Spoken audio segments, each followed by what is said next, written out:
inauguration of this national conference has taken place.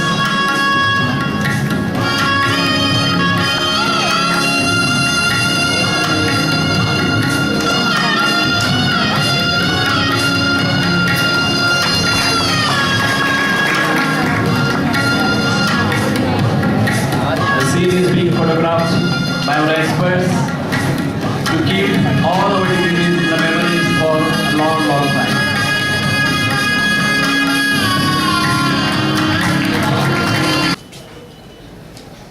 Honorable President of today's function, the Vice President of our college,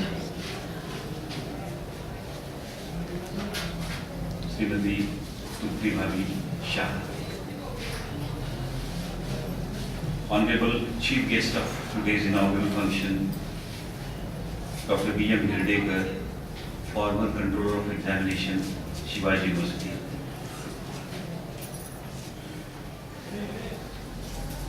Honorable Chief Guest who is going to deliver a keynote address for this function, Dr. Sudha Kankaria, pioneer of Save Girl Child Mission in India, Ahmednagar.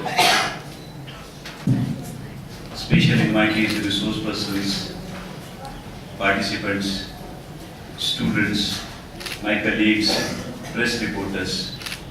At the very outset, I welcome you all for this beautiful function organized by NSS department of our college in this beautiful premises of Devchan College. I welcome you all. About today's keynote address, Kankaria Madam. स्त्री जन्माचे स्वागत करा. बेटी बचाओ या राष्ट्रीय चळवळीच्या त्या प्रणेत्या आहेत. 2 राष्ट्रपतींच्या वतीने कार्याचे कौतुक झालेलं आहे. 2007 साली अब्दुल कलाम यांच्या हस्ते निर्मल ग्राम हा त्यांना पुरस्कार मिळालेला आहे.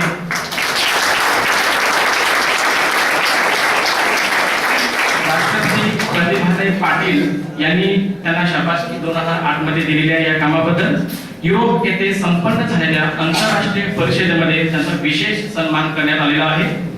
रोटरी क्लब अहमदनगरच्या माजी अध्यक्षा, पहिली आणि एकमेव महिला अध्यक्षा म्हणून त्यांची ओळख आहे. रोटरीच्या पल्स पोलिओच्या कार्याबद्दल सतत 5 वर्षे रोटरी पुरस्कार त्यांना देण्यात आलेला आहे. सावित्रीबाई फुले पुरस्कार, रमाबाई आंबेडकर पुरस्कार, पुण्यश्लोक अहिल्यादेवी होळकर पुरस्कार इत्यादी 108 पुरस्कारांच्या त्या मानकरी आहेत. गेल्या 27 वर्षापासून त्यांनी स्वतःला समाजकार्यामध्ये वाहून घेतलेला आहे. स्त्रियांच्या सुरक्षिततेसाठी स्वसिद्धा प्रकल्प व 11 कलमी कृती कार्यक्रम त्यांनी राबवलेला आहे. 8वा फेरा स्त्री जन्माच्या स्वागताचा तसेच नकोशीला करूया हवीशी याद्वारे अनेक समाज उपयोगी नवीन पायंडे त्यांनी पाडलेले आहेत. सामूहिक शपथच्या माध्यमातून 20 लाखांपेक्षाही जास्त व्यक्तींचं त्यांनी प्रबोधन केलेलं आहे.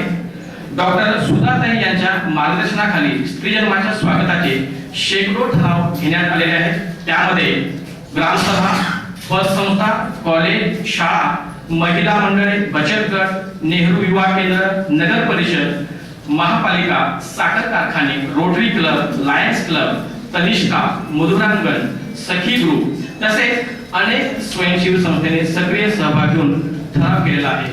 एवढीच त्यांची मी मान्यवरांची ओळख या ठिकाणी थांबतो. धन्यवाद.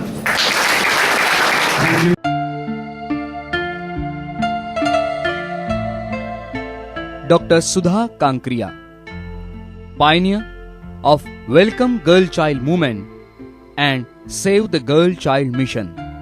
She is from Ahmednagar district in India. In India, female feticide issue has become fierce nowadays.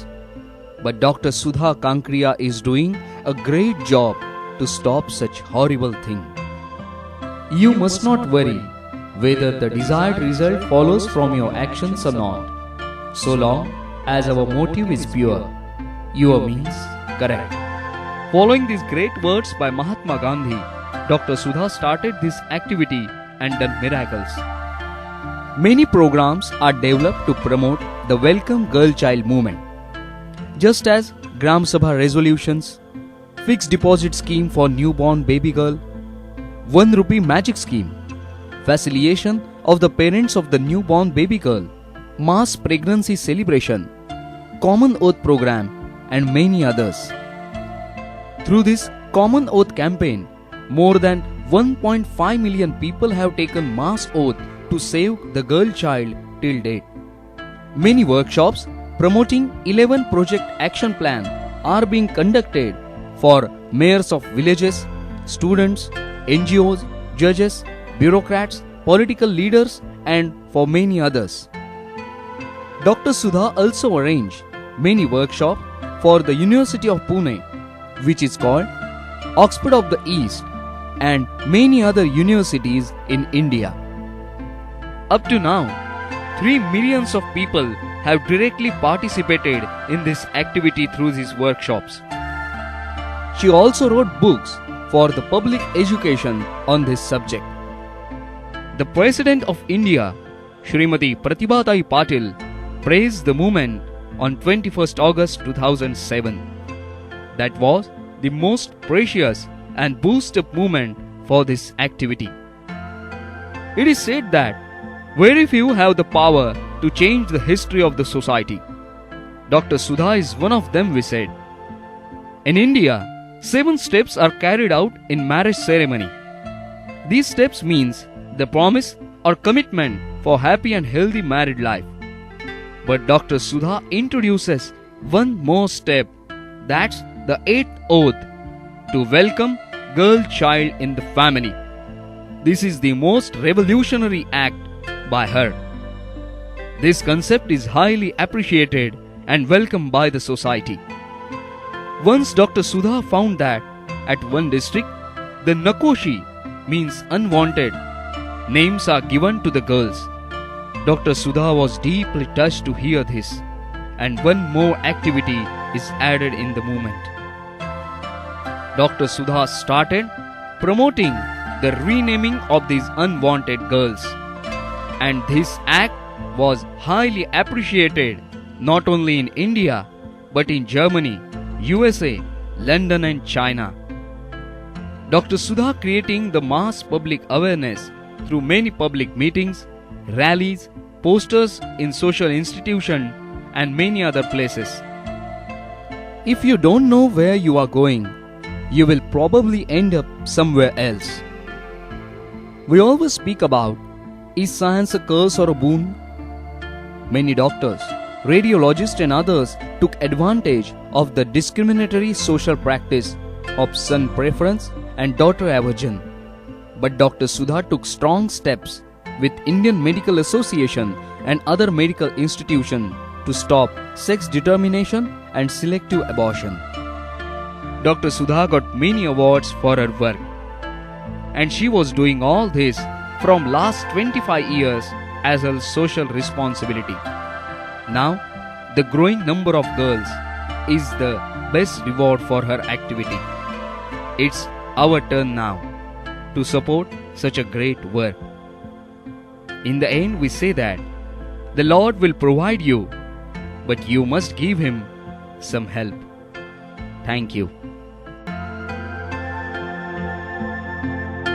उपस्थित असलेले सर्व मान्यवर विद्यार्थी आणि विद्यार्थिनींनो, दिल्लीचा तो प्रसंग झाला. आपण सगळेजण हळहळलो. आपल्या काळजाचा धोका चुकला. खूप वाईट वाटलं. खूप म्हणजे कासावीस झालो आपण सगळेजण. आणि तो दिल्लीचा प्रसंग घडल्यानंतर अनेक प्रकारच्या कायदे आणि त्याची अंमलबजावणी याचा विचार होऊ लागला. मीडियाने तो प्रसंग उचलून धरला आणि सगळ्यांच्या मनामध्ये अशी भावना उत्पन्न झाली की नाही, आपण महिलांच्या सुरक्षिततेसाठी काहीतरी केलं पाहिजे. आणि ते करण्यासाठी सुरुवात झाली. परंतु तरीही गल्लीपासून दिल्लीपर्यंत अशा घटना घडायच्या थांबलेल्या नाहीत. उलट त्यांची संख्या वाढलेली आपल्याला दिसतीये.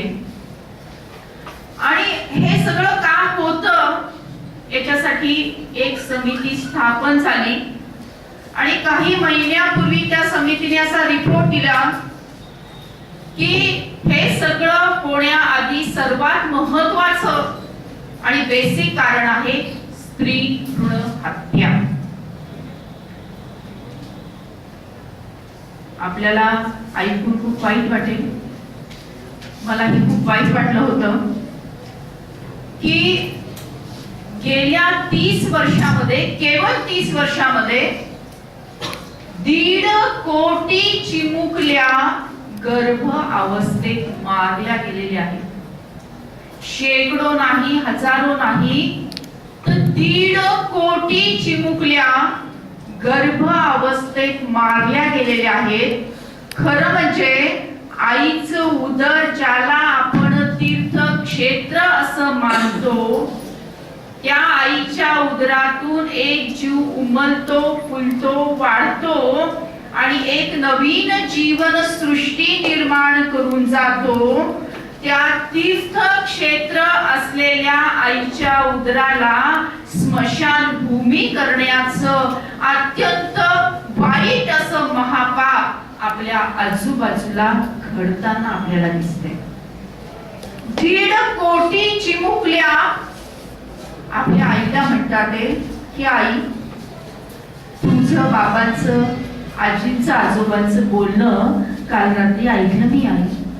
तुम्ही सगळ्यांनी मिळून ठरवले ना की उद्या मला डॉक्टर काकांकडे घेऊन जायचंय.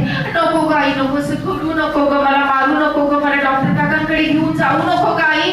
मला डॉक्टर काकांची खूप खूप भीती वाटते ग. ते डॉक्टर काका मोठं शस्त्र घेतील ग, माझ्या डोक्याच्या चिंध्या करून टाकतील ग, पिवळेशे नाजूकशे कोमलशे माझे हात पाय आई तोडून टाकतील ग, आणि रक्तबंबाळ झालेला माझा हात हे आईकड्यावर फेकून देतील, कुत्रे झडप घालतील, तोंडात पकडतील, गल्लीभर फिरवतील ग आई. माझ्या शरीरातलं ठिपकणारं ते रक्त आई तू पाहू शकशील. माझ्या शरीराची झालेली विटंबना तुला आई सहन होईल? नाही आई, नाही, तू हे सहन करू शकणार नाही ग आई. असं करू नको ग, मला मारू नको ग, मी कुठलाही हट्ट करणार नाही, कुठलाही त्रास तुला देणार नाही ग. मला लाडू नको, पेढे नको, करंजी नको, पुरणपोळी नको, काही गोडधोड देऊ नकोस ग. कालची उरलेली शिळी असलेली भाकरी जरी तू आई मला दिली तरी चालेल ग. 2-3 दिवस आई मी ती पुरून खाईल ग. नको आई नको, नवीन कपडे नसले तरी चालतील ग मला. ताईचे जुने कपडे सुद्धा मी वापरेन ग आई, पण मला जन्म घेऊ दे ग. मला तुझ्या मांडीवर खेळायचे, आजी आजोबांच्या गोष्टी ऐकायच्या आहेत, तुझं बोट पकडायचंय, बाबांचं बोट पकडायचंय, शाळेमध्ये जायचंय, खूप खूप शिकायचंय का आई मला. आई मला तुझ्या म्हातारपणाची का ठेवायचंय, बाबांच्या म्हातारपणाची का ठेवायचंय, आजी आजोबांची सेवा करायची ग. आई तुला असं वाटत नाही का ग की सावित्रीबाई फुलेंचा अंश माझ्यामध्ये असेल? आई तुला असं वाटत नाही का ग की मातृशक्तीचा आविष्कार सांगणारे जिजामाता माझ्या रूपाने येतील? आई तुला असं वाटत नाही का ग की झाशीच्या राणीची क्रांती करण्याची उमेद माझ्यामध्ये असेल? आई मला हे सगळं करायचंय ग, पण कधी तू मला जन्म दिला तरच. वेळ नाही गेली अजून हाक देते मी तुला, वेळ नाही गेली अजून हाक देते मी तुला. खुडू नको कळी आई, खुडू नको कळी आई. देश घडवायचा आहे मला, देश घडवायचा. So today's subject is current status of women security and employment in India. Shocking news आहेत पहा आपण की according to the 2013 UNDP report on human development indicators, all countries in South Asia except Afghanistan were ranked better for women than India. किती लाजिरवाणी गोष्ट आहे की आपली भारतीय संस्कृती जगामध्ये सर्वात उच्च संस्कृती म्हणून आपण मिरवतो, परंतु महिलांचं स्थान माणूस म्हणून जर जगाच्या पाठीवर आपण कंपॅरेटिव्ह स्टडी केली तर आपण किती मागे आहोत हे आपल्याला दिसतंय. अनेक प्रकारच्या शॉकिंग फॅक्ट्स आपल्या समोर आहेत. मग तो विनयभंगाचा असेल, तो बलात्काराचा असेल, तो दुय्यमपणाचा असेल, तो हरासमेंटचा असेल, आणि किती म्हणून शॉकिंग न्यूज आपल्या समोर रोजच आपण वृत्तपत्रामध्ये वाचतो. वाचतोय, टीव्हीच्या चॅनलवरून आपण पाहतोय. आणखी शॉकिंग फॅक्ट्स पहा की 45% amongst 45% of the women girls are married before they turn 18. म्हणजे बाल विवाह विरुद्ध कायदा आहे आणि तरी सुद्धा बाल विवाह एवढ्या मोठ्या प्रमाणात होताना आपल्याला दिसतात. हुंडा विरोधी कायदा आहे आणि तरी सुद्धा हुंड्यासाठी जीव दिलेल्या आणि घेतलेल्या अनेक प्रकारच्या घटना आपल्या आजूबाजूला घडताना दिसतात. किती म्हणून या सगळ्या शॉकिंग फॅक्ट्स सांगाव्यात तेवढ्या कमीच आहेत. एकंदरीत फिमेल वेलबिंग आणि सिक्युरिटी इंडेक्स याचा अभ्यास मध्यंतरी करण्यात आला आणि याच्यामध्ये असं लक्षात आलेलं आहे की बिहार, झारखंड, ओडिसा, उत्तर प्रदेश, मध्य प्रदेश या ठिकाणी फिमेल वेलबिंग इंडेक्स आणि सिक्युरिटी इंडेक्स दोन्ही पण खूप खालावलेले आहेत. खूप मोठा प्रश्न तिथे निर्माण झालेला आहे. पण हरियाणा, दिल्ली आणि पंजाब मध्ये असं लक्षात आलंय की वेलबिंग इंडेक्स हा बरा आहे, परंतु सिक्युरिटीचा खूप मोठा प्रश्न तिथे निर्माण झालेला आहे. परंतु पॉंडिचेरी, केरळ आणि तामिळनाडू मध्ये महिलांना चांगल्या प्रकारे वागणूक दिली जाते असं हा ग्राफ आपल्याला सांगतोय. आणि तेच आपण याही स्लाइड मध्ये पाहतोय की पॉंडिचेरी, नागालँड, केरळ, तामिळनाडू याच्यामध्ये बरी परिस्थिती महिलांविषयी आपल्याला दिसतेय. शॉकिंग फॅक्ट सेक्स रेशो बद्दल मी आताच आपल्याला सांगितलं की 1991 साली भारतासारख्या सुसंस्कृत देशामध्ये 1000 मुलांच्या मागे 945 मुली होत्या. त्या 2001 ला 927 झाल्या आणि 2011 ला त्या 914 पर्यंत खाली उतरलेल्या आहेत. आताच मी तुम्हाला सांगितलं की 1.5 crore girls have gone missing in last 30 years. This is survey by Center of the Global Health Research. म्हणजे 1.5 कोटी चिमुकल्या गर्भावस्थेत मारल्या गेलेल्या आहेत. क्राइम्स अगेन्स्ट वुमन्स आताच आपण बोलत होतो, डोमेस्टिक व्हायलन्स आहे, डावरी आहे, ऍसिड थ्रोइंग आहे, रेप आहे, फिमेल इंटिसाइड्स आहे, सेक्स सिलेक्टिव्ह अबॉर्शन्स आहे, सेक्शुअल हॅरॅसमेंट्स आहेत, ट्रॅव्हलिंग आहेत. फॅमिली प्लॅनिंग मध्ये आपण पाहतो की फॅमिली प्लॅनिंगचे जे काही उपाय योजना आहेत त्या सर्व महिला करताना दिसतात आणि पुरुष यांचा सहभाग त्याच्यामध्ये नगण्य आहे. हे सगळं आपण सॅनिटेशनचाही प्रश्न खूप मोठा आहे. खेडेगावामध्ये आपण पाहतोय की सॅनिटेशन इज लॅकिंग देअर आणि म्हणून मग तो हागणदारी मुक्त अभियान असेल किंवा निर्मल ग्राम अभियान असेल तर अशा प्रकारचं अभियान करण्याची वेळ सरकारवर आलेली आहे. मी सुद्धा एक गाव दत्तक घेऊन ते हागणदारी मुक्त केलं, निर्मल ग्राम केलं आणि त्याचाच आदर्श समोर ठेवून अनेक गावं पुढे आले आणि तिथे सॅनिटेशनचा प्रश्न निकाली निघत आहे. हे स्लाइड पहा की जेंडर गॅप इंडेक्स याचा स्टडी झाला आणि किती मोठा विचार करण्यासारखी वेळ आहे. पहा की economic participation on the opportunity आपला भारत देश रँक 123 123वा नंबर लागतोय. एज्युकेशनल अटेंडन्स मध्ये आपण रँक 121 वर आहोत. पॉलिटिकल एम्पॉवरमेंट मध्ये रँक 17 आहे, हे बेटर आहे. हेल्थ अँड सर्वायवल मध्ये आपला रँक 134 आहे. जेंडर इक्वालिटी वर रँक 105 आहे आणि सोशल डेव्हलपमेंट मध्ये रँक 102 आहे. खरं म्हणजे कायद्याने आपल्याला समानता दिलेली आहे, स्त्री पुरुष समानता आपल्याला घटनेने दिलेली आहे, आपल्याला कायद्याने दिलेली आहे, आपल्याला निसर्गाने सुद्धा दिलेली आहे. आणि असं असून सुद्धा आपल्या समाजामध्ये मात्र स्त्री पुरुष असमानता दिसून येते. स्त्रियांना मिळालेलं दुय्यम स्थान हे घराघरातून आजही आपल्याला खेडोपाडी काय किंवा शहरामध्ये पण आपण पाहतोय की स्त्री पुरुष असमानता आपल्याला दिसतीये. हा विषय मी इथेच कोल्हापूरच्या पन्हाळ्यामध्ये एक समजून सांगत होते. त्याला झाले जवळपास 14 वर्ष आणि हा विषय मी समजून सांगत असताना कारण त्या काळामध्ये सेक्स रेशो सर्वात पुअर हा पन्हाळ्यामध्ये होता कोल्हापूरच्या आणि त्या काळामध्ये अनेक प्रकारचे वर्कशॉप पन्हाळ्यामध्ये आम्ही घेतले, सोशल ऍक्टिव्हिटीज पन्हाळ्यामध्ये घेतल्या आणि त्यावेळेस हा विषय जेव्हा मी समुदायाला समजून सांगत होते तेव्हा माझ्या मनातून एक कविता स्फुरली ती स्त्री पुरुष समानतेविषयीची कविता आहे. कवितेचं नाव आहे तो आणि ती. तो म्हणजे पुरुष आणि ती म्हणजे स्त्री. ती अशी आहे की तो मंत्र असेल तर ती पूजा आहे. तो मंत्र असेल तर ती पूजा आहे. ती आरती असेल तर तो प्रसाद आहे. तो मंत्र असेल तर ती पूजा आहे. ती आरती असेल तर तो प्रसाद आहे. तो मेंदू असेल तर ती बुद्धी आहे. तो मेंदू असेल तर ती बुद्धी आहे. तो विचार असेल तर ती कृती आहे.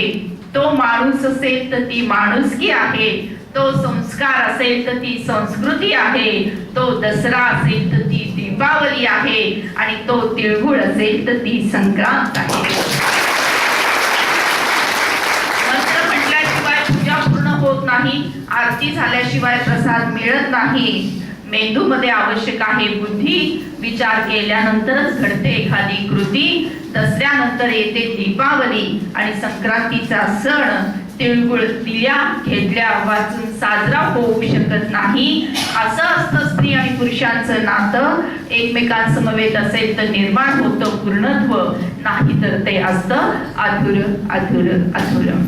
म्हणजे ही स्त्री पुरुष समानता निसर्गाने, राज्यघटनेने, कायद्याने आपल्याला दिलेली आहे. आपल्या संस्कृतीने सुद्धा ती आपल्याला दिलेली आहे. परंतु आपण एक तर तिला, सरांनी आता सांगितलं, एक तर तिला देवी मानतो, नाही तर दासी मानतो. पण असं म्हणण्यापेक्षा स्त्री असो वा पुरुष, आपण सर्व आधी माणूस. स्त्री असो वा पुरुष, आपण सर्व आधी माणूस. हा मंत्र आपण आचरणात आणण्याची वेळ आलेली आहे. आपण अनेक गोष्टी पाहतोय की वुमन एम्पॉवरमेंट, महिलांचं सक्षमीकरण कशा पद्धतीने झालं पाहिजे, तिच्या हक्कासाठी तिने लढलं पाहिजे. आणि जे काही आपण पाहतोय असमानता आपल्याला दिसतीये, ती समानता कशी येईल याच्यासाठी केवळ महिलांनी नाही तर पुरुषांनी सुद्धा त्यांच्या सोबत काम केलं पाहिजे. मास मीडियामध्ये सुद्धा स्त्री विषयीचा बघण्याचा दृष्टिकोन हा पॉझिटिव्ह असला पाहिजे, सन्मानाचा असला पाहिजे, आदराचा असला पाहिजे, प्रतिष्ठा देणारा असला पाहिजे. इकडे लक्ष देण्याची आज वेळ आलेली आहे. अशा प्रकारचे वुमन डेव्हलपमेंट मग इकॉनॉमिकल, एज्युकेशनल, पॉलिटिकल आणि सोशल अँगलनी करणं आवश्यक आहे. अनेक गोष्टी अनेक लेवलवर आपण काम करू शकतो. तर पॉझिटिव्ह गोष्टी कुठल्या आहेत आपल्यासाठी, तर existence of the women's organisation, availability of the support system and also the women specific, also the funds, feminist leadership, networking, favorable media coverage and favorable policy climate. These are the positive factors for the woman empowerment. पण त्याच्या उलट होताना आपल्याला आज दिसत आहे समाजामध्ये. एक तर तिला खूप काम करावं लागतं, घरामध्येही काम करावं लागतं, जॉब करते असते, तिथे तिच्याकडे जबाबदारी असते. आणि असं येत असताना ती कुठेतरी एकटी पडताना आपल्याला दिसतेय. खेडेगावामध्ये तिच्या शिक्षणाचा प्रश्न आहे.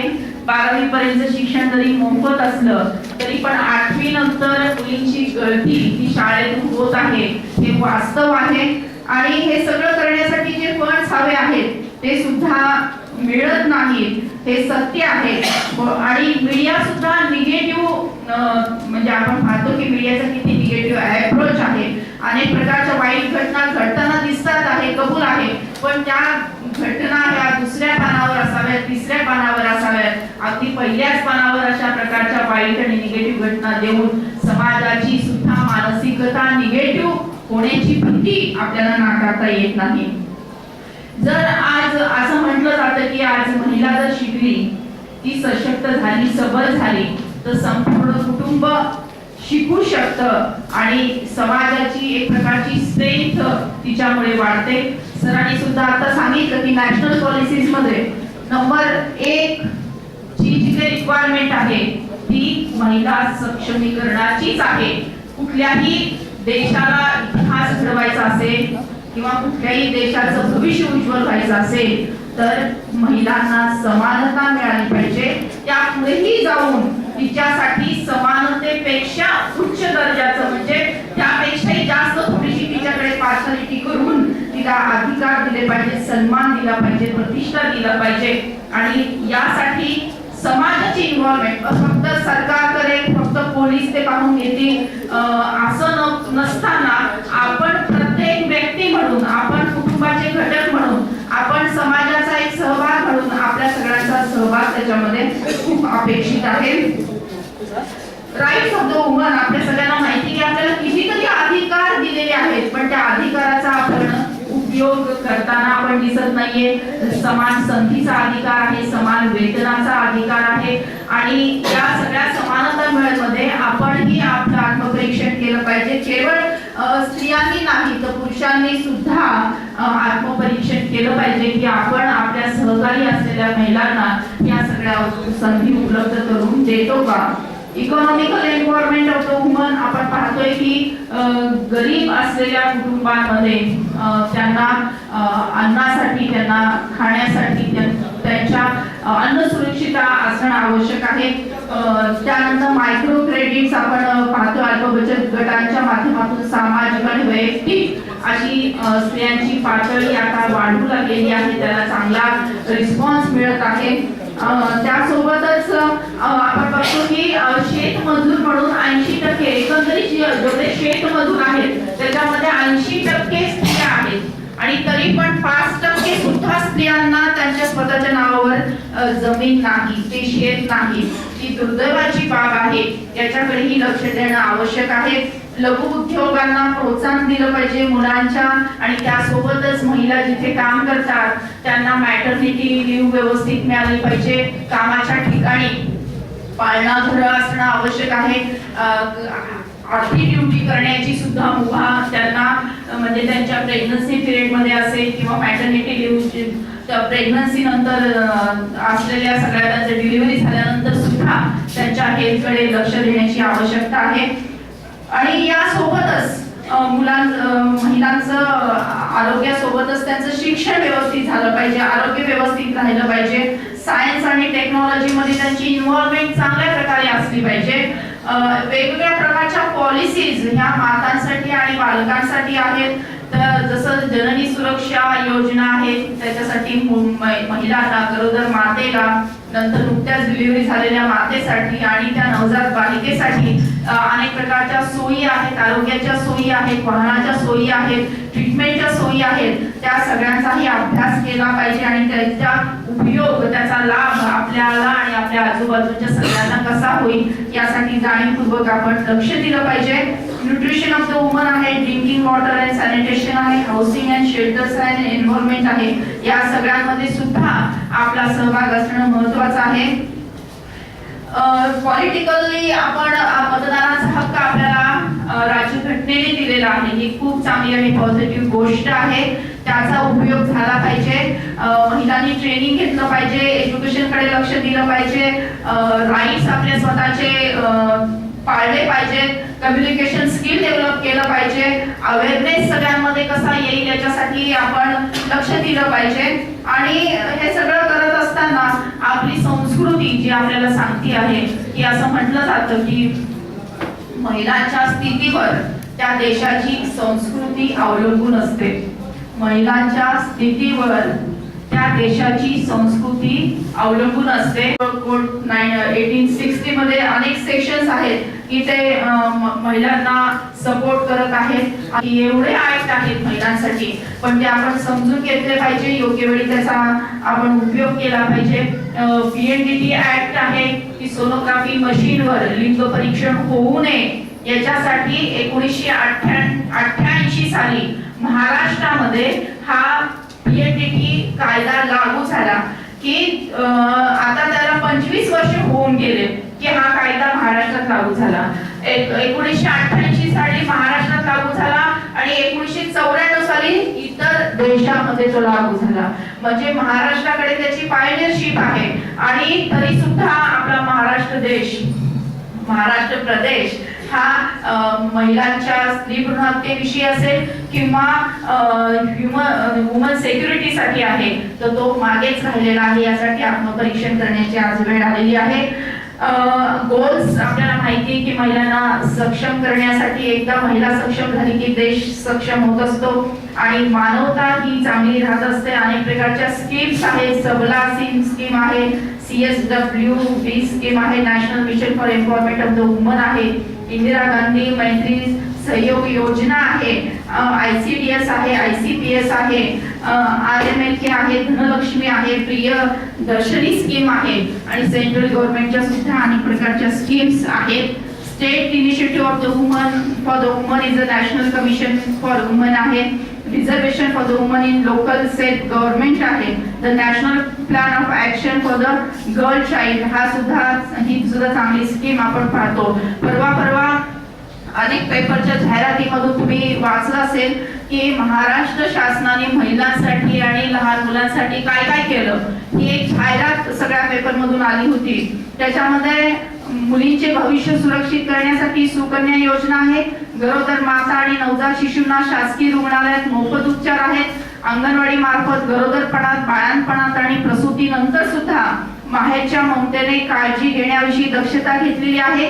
गुणवत्तापूर्ण आरोग्य सुविधांमध्ये माता मृत्यूच्या प्रमाणात त्यामुळे लक्षणीय घट झालेली दिसते. मुलींच्या जन्मदरात हळूहळू वाढ होऊ पाहिलेली आहे आणि हे सगळं करताना 4-5 गोष्टींकडे लक्ष देणं आवश्यक आहे की जसं मी आता म्हटलं की घरकामाला सन्मान मिळाला पाहिजे, कामाच्या ठिकाणी पाळणा घरं असली पाहिजे, महिलांच्या लघु उद्योगांना प्रोत्साहन मिळालं पाहिजे, घराच्या जवळ कामाचं ठिकाण असलं पाहिजे, अर्धवेळ काम करण्याची संधी सुद्धा उपलब्ध करून दिली पाहिजे. त्यासोबतच शिक्षणाच्या संधीच्या बाबत मुलींसाठी 1ली ते 12वी पर्यंत मोफत शिक्षण आहे. उच्च शिक्षणासाठी 30% आरक्षण आहे. अल्पसंख्याक मुलींचे शिक्षणातील प्रमाण वाढवण्यासाठी वसतिगृहांची व्यवस्था केलेली आहे. महिलांसाठी स्वतंत्र ITI आणि तंत्रनिकेतने आणि त्यासाठी वसतिगृहांची योजना महाराष्ट्रामध्ये करण्यात आलेली आहे. यासोबतच महिला सुरक्षित राहण्याच्या दृष्टीने अत्याचारित प्रकरणे गतीने निकाली काढण्यासाठी 13 विशेष व जलगतीची न्यायालयाची स्थापना झालेली आहे. महिलांच्या मदतीसाठी पोलीस मुख्यालयांमध्ये सामाजिक सुरक्षता कक्ष स्थापन केलेला आहे. सर्व पोलीस ठाण्यांमध्ये महिला सुरक्षा समित्या आणि समुपदेशन केंद्रे निर्माण केलेली आहेत. संकटग्रस्त महिलांना मदत करण्यासाठी 103 आणि 1091 टोल फ्री क्रमांक हा दिलेला आहे. त्याचाही आपल्याला सदुपयोग करायचा आहे. त्यासोबतच स्वयंसिद्धा प्रकल्प शाळातून राबवला जात आहे. आरक्षण आणि योजनामध्ये शासकीय नोकरीमध्ये 30% आरक्षण महिलांना दिलेलं आहे. स्थानिक स्वराज्य संस्थांमध्ये 50% आरक्षण आहे. अत्याचार पीडित महिलांना आर्थिक मदत आणि पुनर्वसनासाठी मनोधैर्य योजना आहे. बचत गटामार्फत आर्थिक आणि सामाजिक सक्षमीकरण केलेलं आहे. स्वतंत्र महिला लोकशाही दिनातून समस्यांचे निवारण केले जाते. अपत्याच्या नावापुढे आईचे सुद्धा व वडिलांचे सुद्धा नाव लावण्याचा अधिकार दिलेला आहे. नव्या शिधापत्रिकेत म्हणजे आपल्या रेशन कार्डावर महिलांना कुटुंब प्रमुखांचा दर्जा देण्यात आलेला आहे. 25% महिला मतदारांच्या संमतीने गावामध्ये दारूबंदी सुद्धा शक्य होऊ घातलेली आहे. यानं अशा प्रकारच्या योजना महाराष्ट्रामध्ये आज चालू आहेत. सेफ्टी मेजर्स आपल्या सगळ्यांना माहिती आहेत, त्याची मी उजळणी आता करणार नाहीये. केवळ जुडो कराटे शिकून असेल, केवळ शारीरिक प्रतिकार करणं हे तर आहेच आहे. त्यासोबत असं म्हटलं जातं की मिरचीची पूड तुमच्याकडे ठेवा. अनेक प्रकारच्या सिक्युरिटी ऍप्स आता आलेला आहे. अँड्रॉइड फोनवर ते डाउनलोड करा, ते आपल्या स्वतःकडे ठेवा. अनेक प्रकारच्या हेल्पलाईनचा उपयोग करा. हे सगळं वरवरच आहे, हे तर करणं भागच आहे. पण त्यासोबतच व्यवस्थेमध्येच कशा प्रकारचा बदल होईल, मूळ प्रश्न जो आहे तो मूळ प्रश्न कसा निकाली काढता येईल. मूळ प्रश्न म्हणजे समाजाची मानसिकता बदलणं, की स्त्रीकडे बघण्याचा दृष्टिकोन हा सकारात्मक झाला पाहिजे. स्त्री पुरुष समानता पाळली गेली पाहिजे. व्रत वैकल्याची चालीरीतीची प्रथा परंपरांची फेर मांडणी करू शकतो की स्त्रीच्या प्रतिष्ठेला धक्का पोचणाऱ्या ज्या काही प्रथा परंपरा आहेत त्याची फेर मांडणी करण्याचा अधिकार आता लक्ष्मण रेषा नको सीमा रेषा आखूया. आता लक्ष्मण रेषा नको सीमा रेषा आखूया. या सेमिनार मध्ये हा संकल्प सर्व स्त्रियांनी आणि सर्व पुरुषांनी सुद्धा करायचा आहे की आता लक्ष्मण रेषा नको सीमा रेषा आखूया. कुणी म्हणावं की पहा तिचे कपडे किती तोकडे, कुणी म्हणावं की पहा तिचे कपडे किती तोकडे, कुणी छेडावं की पहा कशी ती पुशारकी मारते, कुणी म्हणावं की पहा तिचे कपडे किती तोकडे, कुणी म्हणावं की पहा तिची पुशारकी किती मारते. कपडे तोकडे की विचार तोकडे, कपडे तोकडे की विचार तोकडे. कुणी म्हणावं की पहा तिचे कपडे किती तोकडे, कुणी छेडावं की पहा कशी पुशारकी मारते. कपडे तोकडे की विचार तोकडे, कपडे तोकडे की विचार तोकडे. पाहणाऱ्यांच्या नजरेला नजर देऊया, पाहणाऱ्यांच्या नजरेला नजर देऊया. आता त्यांच्या विचारात बदल घडूया. आता लक्ष्मण रेषा नको सीता रेषा आखूया. आता लक्ष्मण रेषा नको सीता रेषा आखूया. तू यायला हवीस साच्या घरात, तू यायला हवीस साच्या घरात, मी मात्र येईन दारू पिऊन दारात. तू यायला हवीस साच्या घरात, मी मात्र येईन दारू पिऊन दारात. हे चित्र आता कायमचे बदलूया. तू यायला हवीस साच्या घरात, मी मात्र येईन दारू पिऊन दारात. हे चित्र आता कायमचे बदलूया. नैतिकतेची चौकट दोघांनाही सारखी असू द्या, नैतिकतेची चौकट दोघांनाही सारखी असू द्या. आता लक्ष्मण रेषा नको सीता रेषा आखूया. आता लक्ष्मण रेषा नको सीता रेषा आखूया. वटपौर्णिमेची पूजा तुझ्यासाठी करायची, वटपौर्णिमेची पूजा तुझ्यासाठी करायची. साती जन्म हाच पती मिळो, साती जन्म हाच पती मिळो म्हणून आशीर्वाद मागायचा. आणि तू मात्र हुंड्यापायी जाळायचं, आणि तू मात्र हुंड्यापायी जाळायचं.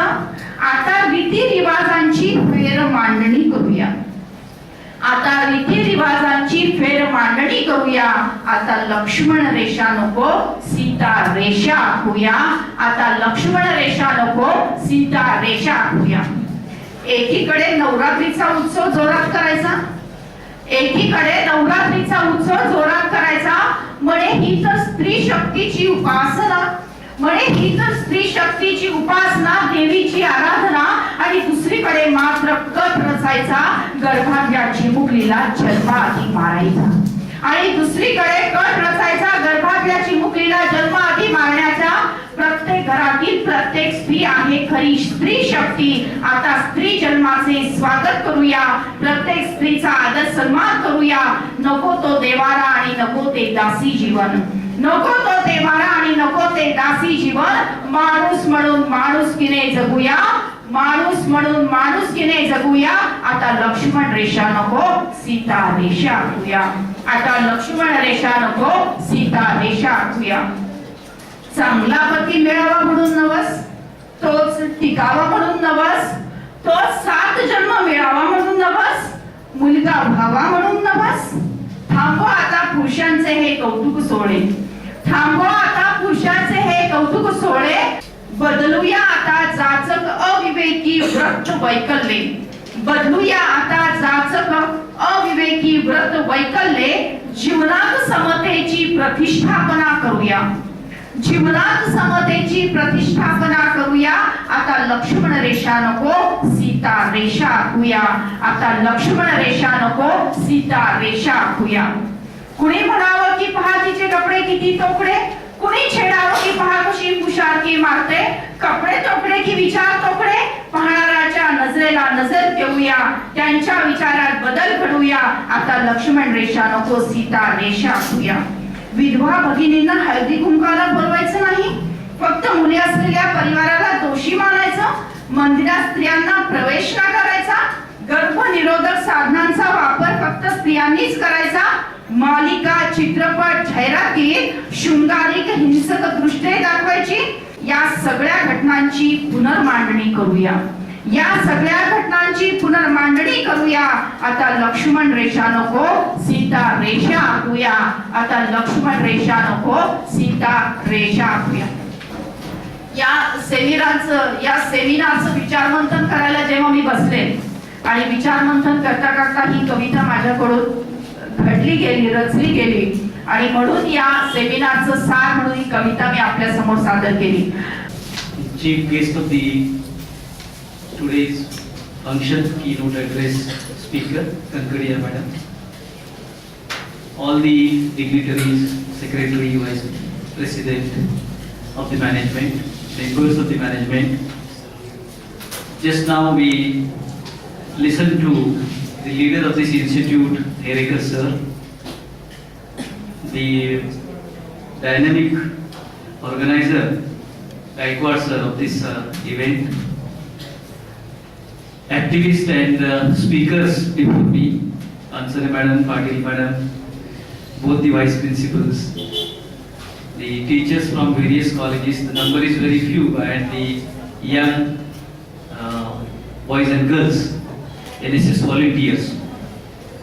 At the outset, I appreciate that this college has organized this event to make people aware, especially young people, aware about the serious problems in the society related to women empowerment and security of women. What is the status? I will call this as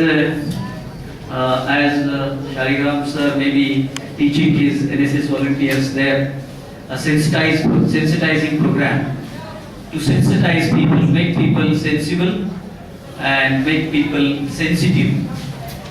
This program will definitely make all these young people aware about the urgent need to make people aware about the problems related to women's security.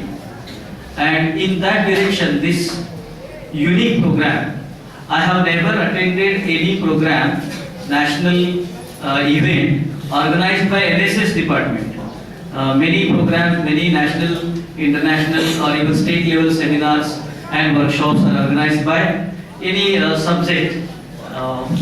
And this is also unique identity of this program. Now, keynote speaker is going to speak. There are many speakers before me, they are also going to speak. And I hope I am here just to decorate this program. And I am very happy that all the other part present in this gathering, male human beings, they are just to witness the women empowerment that is going to take place. I am very happy. I am very happy.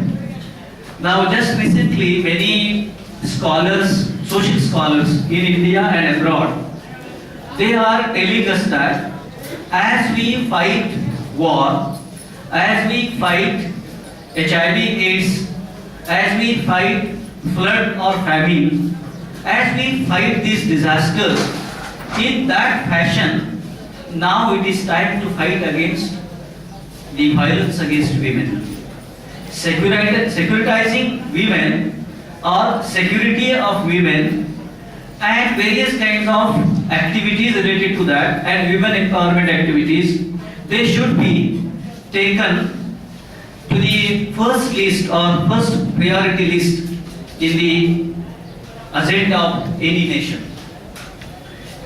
It is because since hundreds of years, no country is exception to this, that women powers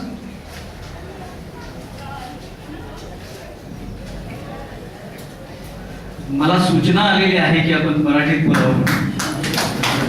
आजवर आपण पाहतोय की कोणत्याही राष्ट्रामध्ये त्या राष्ट्रांचा जो एक अजेंडा बनवला जातो, त्या अजेंडामध्ये आपलाही अजेंडा असेल, त्या अजेंडामध्ये स्त्रियांच्या सबलीकरणाचा किंवा स्त्रियांच्या सुरक्षिततेचा प्रश्न हा अजेंड्यावरती पहिल्या 5 किंवा पहिल्या 10 मुद्द्यामध्ये आपल्याला दिसत नाही.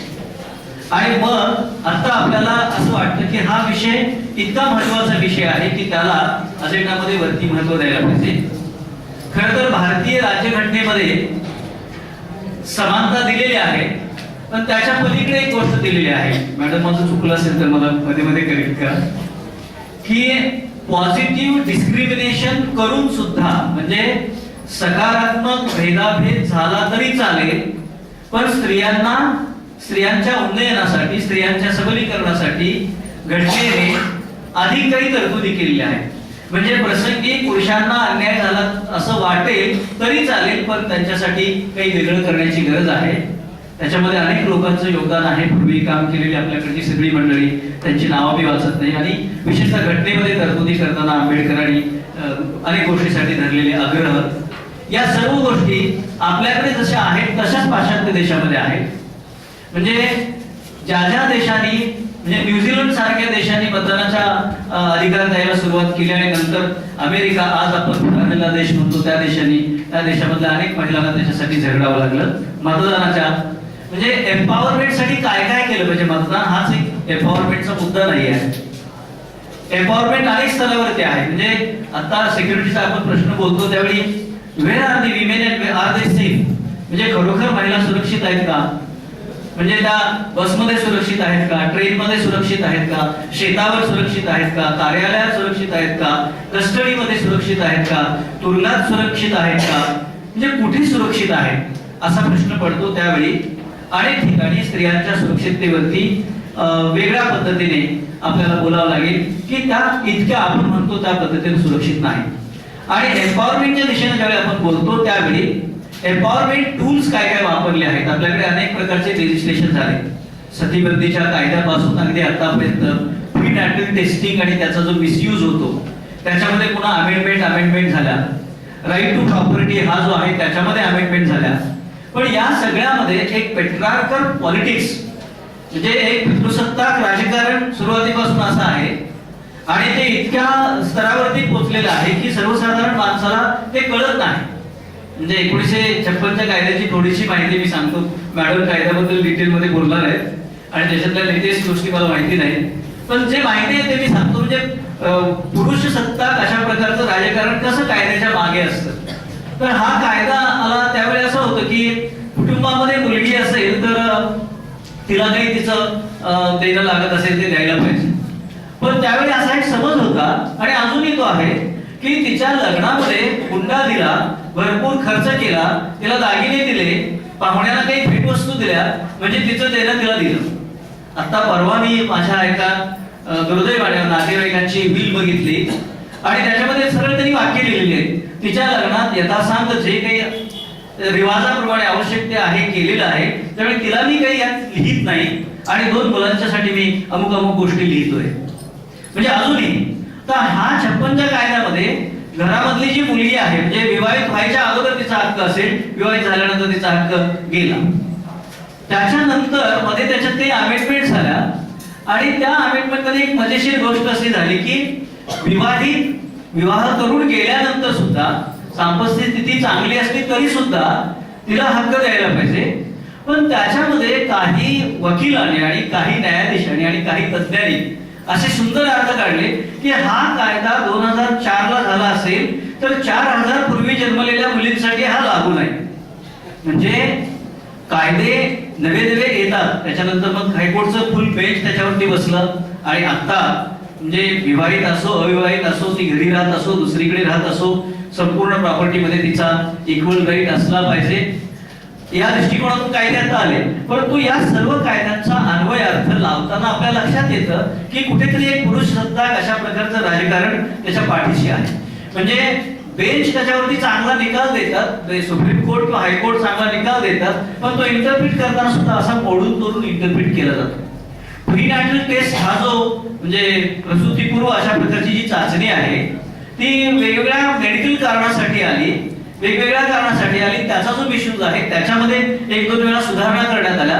पण त्याच्यामध्ये सुद्धा डॉक्टर मंडळी, म्हणजे ज्यांना आपण समाजातले नोबल प्रोफेशनल्स म्हणतो, ती मंडळी त्याचा ज्या पद्धतीने वापर करतात आणि ह्या ऍक्टिव्हिस्ट मंडळी त्याच्या विरुद्ध जर झगडत आहेत हे पाहिलं तर आपल्याला असं दिसतं की या सबलीकरणाच्या पाठीमागे आणि स्त्रियांच्या सुरक्षिततेच्या पाठीमागे, म्हणजे त्यांना आपल्याला सुरक्षित ठेवायचंच नाही की काय, किंवा त्यांना आपण सबल करायचंच नाही की काय, अशा प्रकारचे षडयंत्र असावं की काय असं वाटतं. पण हे असून सुद्धा नाव the hour of women has come. पण हे असून सुद्धा आता एक चित्र आपल्याला असं दिसते की या सर्वांच्या विरोधात मागे सुसान अँथनी नावाच्या एका महिलेने अमेरिकेमध्ये लढा या हक्कांसाठी द्यायला सुरुवात केली होती. त्यावेळी सुद्धा या राजकारणातल्याच एका माणसाने सिनेटमध्ये सांगितलं, मॅडम तुम्हाला असं वाटतं का की तुम्ही घोषणा देऊन आणि वेगवेगळ्या प्रकारचे असे मोर्चे काढून तुम्हाला मतदानाचा हक्क मिळणार आहे.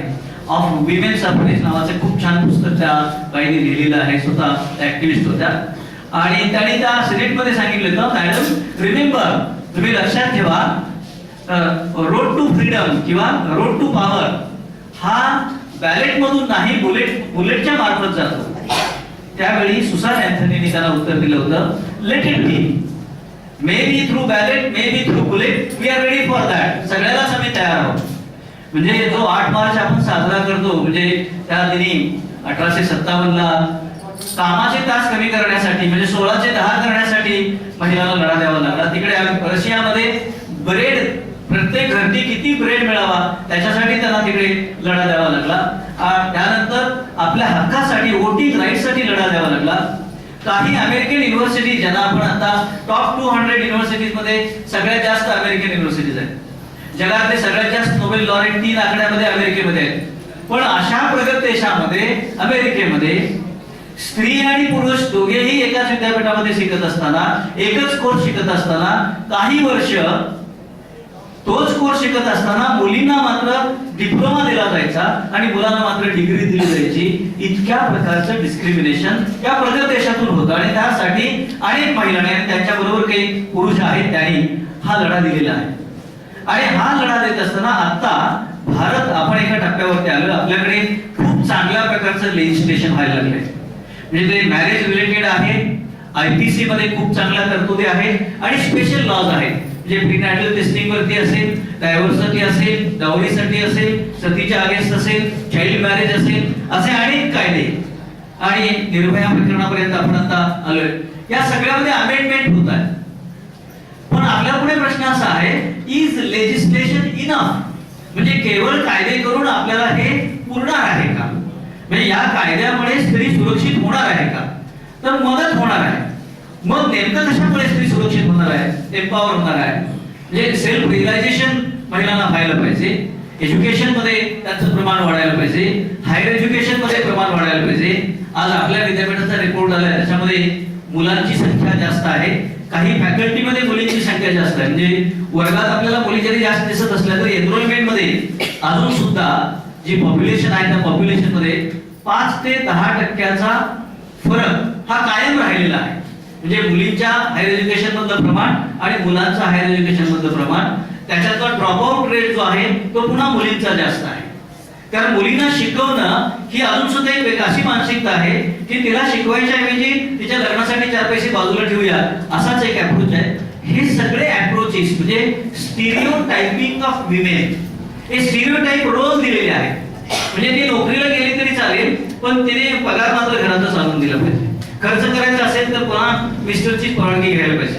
माझ्या गेल्या 1 वर्षातली एक गोष्ट मी आपल्याला सांगेन की नवरा बायको दोघेजण पगार करतायत आणि मिस्टर निघून गेल्यानंतर मिसेसला माहिती नाही की आपल्या नवऱ्याने कुठल्या बँकेत पैसे ठेवले आहेत, लागरची किल्ली कुठे ठेवलेली आहे, सर्टिफिकेट्स कुठे ठेवलेले आहेत. आणि नोकरी करणाऱ्या महिलेला माहित नाही. आम्ही म्हटलं वहिनी तुम्हाला कसं काय माहिती नाही? ते म्हणजे लागेल तेवढे पैसे आणून द्यायचे. मी विचारले माझे पण पैसे कुठे ठेवतात मला माहिती नाही. आणि आज प्रचंड प्रॉब्लेम, गंभीर प्रॉब्लेम त्या घरात, सुशिक्षित घरामध्ये प्रश्न आहे. म्हणजे या दृष्टिकोनातून जर आपल्याला कायदे एका बाजूला आहेत, म्हणजे आपण कायदे करणारे म्हणजे मॅडम इथे आहेत, न्यायाधीश असतील किंवा त्यातले तज्ञ असतील, त्यांना वंदनच केलं पाहिजे, त्यांना नमस्कारच केला पाहिजे, कारण कायदे चांगले होत आहेत.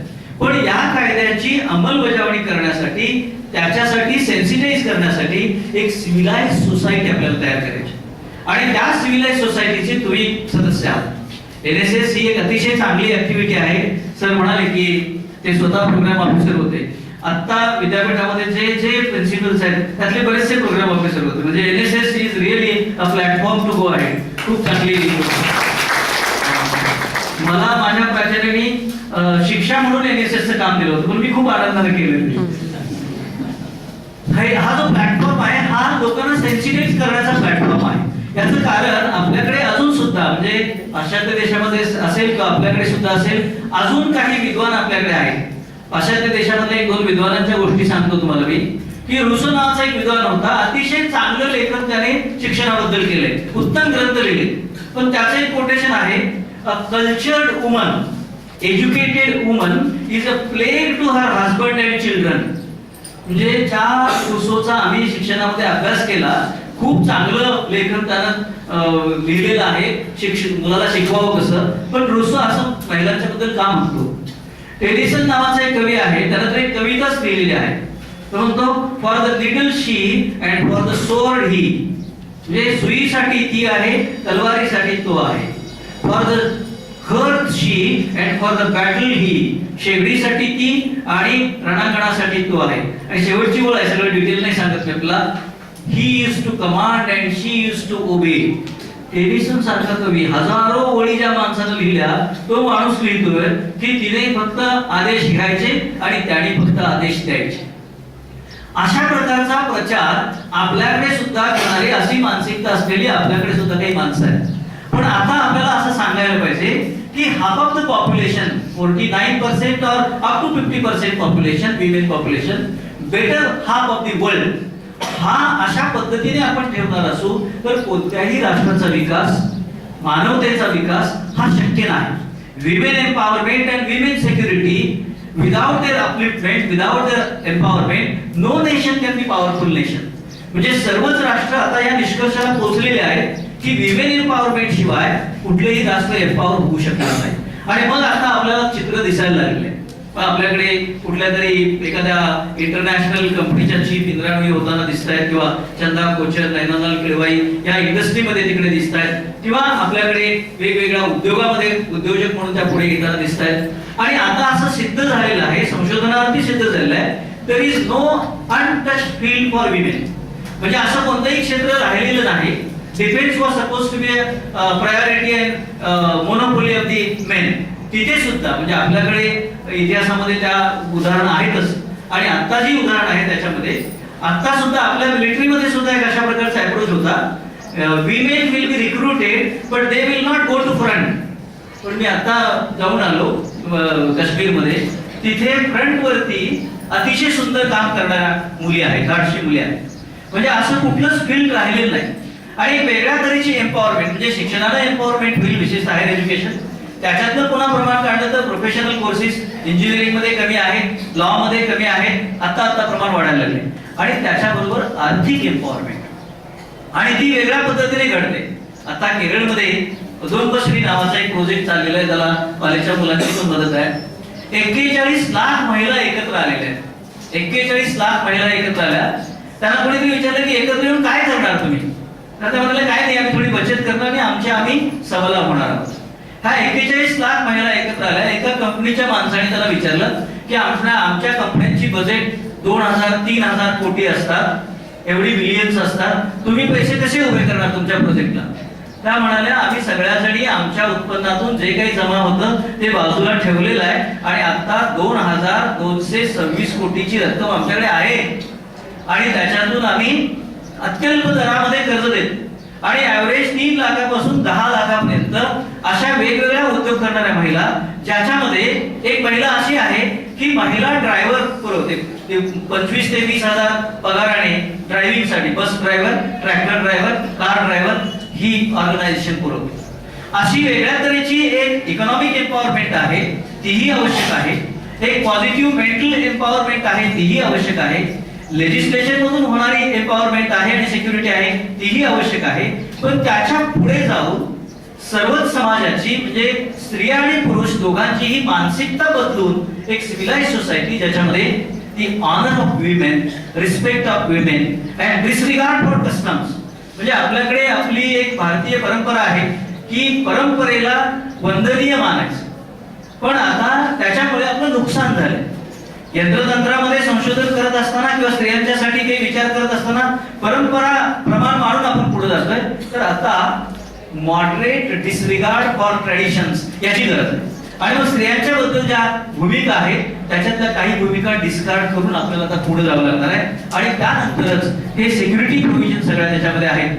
ह्या आपल्याला घेऊन पुढे जावं लागणार आहे. लेजिस्लेशन अजून पुढे होतील, त्याच्यामध्ये अजून चांगल्या प्रकारच्या फायनल अशा प्रकारच्या इंट्रिकसीज तपासून तज्ञ लोक अटल मॅडम सारखे त्याच्यात इनपुट्स देतील, त्याची गरज आहे.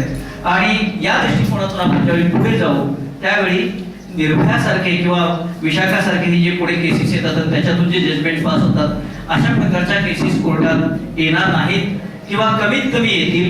आणि त्या लढण्यासाठी त्यांच्या बाजूने चांगल्या बाजूने लढण्यासाठी वकील चांगले तयार होतील आणि विरोधी दिशेने लढण्यासाठी वकील नसतील, इतकं चांगलं सेन्सिटायझेशन होईल अशी अपेक्षा करायला हरकत नाही.